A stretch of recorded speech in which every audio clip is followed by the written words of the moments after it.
जी हाँ, मैं बात कर रहा हूं हार्दिक पांड्या की, जिन्होंने आज यानी 19 जुलाई को 2018 में पहली बार हार्दिक पांड्या और नताशा की मुलाकात किसी क्लब में हुई थी। और वो कहते हैं ना, love at first sight.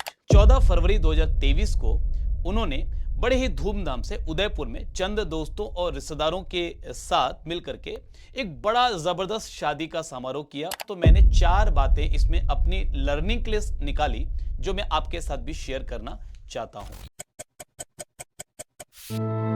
Hardik Pandya और नताशा के तलाक की खबरें कुछ दिनों से चल रही थी। कपिल ने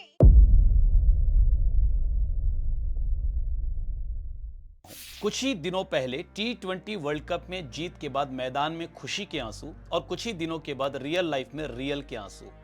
जी हां, मैं बात कर रहा हूं हार्दिक पांड्या की, जिन्होंने 19 जुलाई को अपने इंस्टाग्राम में एक बहुत ही इमोशनल पोस्ट के जरिए अपने और नताशा के बीच में डाइवोर्स को कंफर्म किया।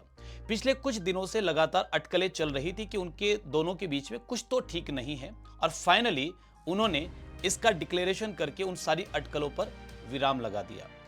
2018 में पहली बार हार्दिक पांड्या और नताशा की मुलाकात किसी क्लब में हुई थी, और वो कहते हैं ना, लव एट फर्स्ट साइट। तो पहली ही नजर में दोनों का आपस में प्यार हो गया। धीरे धीरे प्यार परवान चढ़ने लगा। 2020 में उन्होंने आपस में सगाई की, और 2020 मई में उन्होंने शादी की। जाहिर है कोविड-19 का समय था, तो शादी धूमधाम से नहीं हो पाई। कोर्ट मैरिज उन्हें करना पड़ा। जुलाई 2020 में उन्होंने एक बेबी बॉय अगस्त को जन्म दिया, लेकिन मन में हसरत रह गई थी, शादी धूमधाम से नहीं हो पाई है। 14 फरवरी 2023 को उन्होंने बड़े ही धूमधाम से उदयपुर में चंद दोस्तों और रिश्तेदारों के साथ मिलकर के एक बड़ा जबरदस्त शादी का समारोह किया। बहुत फोटोज वगैरह वायरल हुई, बहुत सारे वीडियोस वगैरह आए, लोगों ने बहुत सारी बधाइयां दी, और उसके ठीक 14 महीने के बाद आज उनका तलाक फाइनली कंफर्म हो गया।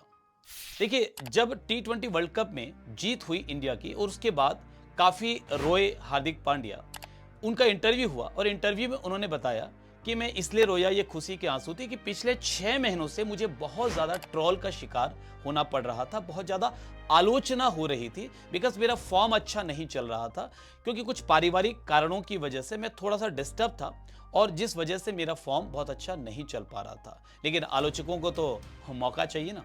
तो किस वजह से उनका फॉर्म डिस्टर्ब था, क्या पारिवारिक कारण थे, आज के इस पोस्ट के बाद सारी बातें बिल्कुल साफ हो गई कि कई महीनों से वो इन चीजों को लेकर परेशान थे। नताशा कौन है, अगर जो लोग नहीं जानते उनको थोड़ी सी जानकारी दे दूं कि 2012 में नताशा पहली बार भारत आई। वो एक सर्बियन मॉडल हैं। भारत में उन्होंने कुछ मूवीज में भी ट्राई किया, जैसे उन्होंने प्रकाश झा की सत्याग्रह मूवी में आइटम सॉन्ग भी किया, और कुछ सीरीज में काम किया, जैसे बिग बॉस सीजन 8 में, नच बलिए में वो दिखी। काफी सारे उनके फोटोज और वीडियो सोशल मीडिया पर आती रहती थी, और लोगों को लगता था कि शायद वो लोग बहुत खुश हैं। अंदर क्या चल रहा है किसी को भी ये सच में मालूम नहीं था।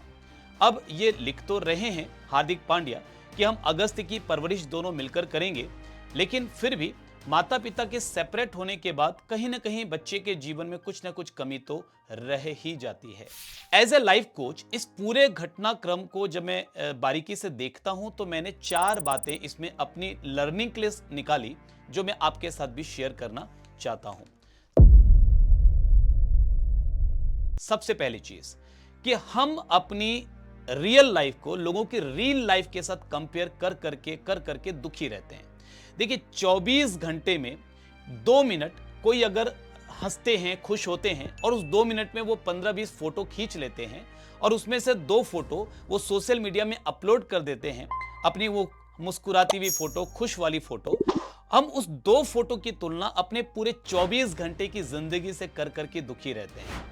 उनकी जिंदगी के बाकी वक्त में उनके जीवन में क्या चल रहा है हमें मालूम नहीं है, बट फिर भी हम कंपेयर करते रहते हैं। So don't compare. किसी भी और व्यक्ति की जिंदगी के साथ अपनी जिंदगी की तुलना मत कीजिए। आपकी जिंदगी जो भी है, जैसी भी है, वो बहुत अच्छी है, और उस जिंदगी को और बेहतर बनाना ये आपके ही हाथों में है। दूसरी जो लर्निंग्स मैंने ली इस पूरे घटनाक्रम से, बहुत ज़्यादा हार्दिक पांड्या की आलोचना हुई। लोगों ने उनका बहुत ज़्यादा मजाक भी उड़ाया कि इनका फॉर्म ठीक नहीं चल रहा है। लेकिन किसी को ये पता नहीं था कि एक्चुअल में उनके जीवन में क्या चल रहा है, कितनी मुश्किलों से वो गुजर रहे हैं, कितने भावनात्मक आवेग से वो गुजर रहे हैं। तो मैं आपसे भी एक सवाल पूछना चाहता हूं कि किसी की जिंदगी के बारे में जाने बिना उनके किसी बुरे वक्त में उनकी आलोचना करना, क्रिटिसाइज करना बहुत आसान है, लेकिन क्या ये सही है? मुझे लगता है ये सही नहीं है और ये नहीं करना चाहिए। तीसरी चीज जो मैंने सीखी कि हमें कई बार लगता है कि पैसा आ जाएगा, नाम आ जाएगा, शोहरत आ जाएगा तो रिश्ते भी बढ़िया हो जाएंगे, प्यार भी बहुत मिलेगा, बहुत मजा आएगा जीवन में। लेकिन देखिए, पैसा जरूरी है, शोहरत जरूरी है, नाम जरूरी है और ये सब लेना भी चाहिए, बट ये खुशी की गारंटी नहीं है, ये सक्सेस की गारंटी नहीं है। सक्सेस मतलब केवल पैसा सक्सेस नहीं है। जीवन में आप खुश हैं तो आप सक्सेस हैं। अगर आपके रिश्तों में प्यार है तो आप सक्सेसफुल हैं। तो कहीं ना कहीं केवल पैसा, केवल सफलता आपके जीवन में खुशियों की गारंटी नहीं है, आपके रिश्तों में मिठास होने की गारंटी नहीं है। उसके लिए आपको अलग से भी काम करना पड़ेगा। और चौथी चीज जो मैंने सीखी कि देखिए, हार्दिक पांड्या ने बहुत अच्छा वक्त भी देखा, फिर 6 महीने का जब उसका बुरा वक्त चल रहा था तो काफी ट्रोल का सामना भी किया, और फिर जब वर्ल्ड कप टीम इंडिया ने जीता तो वापस से जिन लोगों ने आलोचना की थी उन लोगों ने तारीफ भी की हार्दिक पांड्या की। और जब ये बुरा वक्त हार्दिक पांड्या के जीवन में आया तो वही लोग काफी ज्यादा सिंपैथी भी महसूस कर रहे हैं। तो बहुत सारे लोगों की प्रतिक्रियाओं से हार्दिक पांड्या गुजरे हैं इस 6-7 महीने 8 महीने के दौर में। तो कभी भी एक बात याद रखिएगा कि जब बहुत सारी तारीफ मिले, बहुत लोग आपको सम्मान दें, तो बहुत ज्यादा ईगो अपने मन में मत पालिएगा। और जब बहुत ज्यादा आलोचना मिले तो बहुत ज्यादा डिप्रेशन में नहीं जाना है। आलोचना में और तारीफ में अगर आप समभाव रख सकेंगे तभी जाकर आप जिंदगी में खुश रह पाएंगे। क्योंकि पब्लिक का क्या है, पब्लिक तो पल में तोला है, पल में माशा है, पल में तारीफ करती है, पल में आलोचना करती है। तो सब पब्लिक तो पब्लिक है। सो माय डियर फ्रेंड्स, मुझे विश्वास है कि ये 4 लर्निंग्स आपकी भी बहुत काम आने वाली है। और अगर आपको लगता है कि सच में ये लर्निंग्स काम की है तो अपने सभी दोस्तों के साथ ये वीडियो जरूर शेयर कीजिएगा। आप सभी को बहुत सारी शुभकामनाएं और हार्दिक और नताशा के लिए मेरे दिल से शुभ भावनाएं कि वो किसी तरह अपने जीवन को वापस पटरी पर लेकर आएं।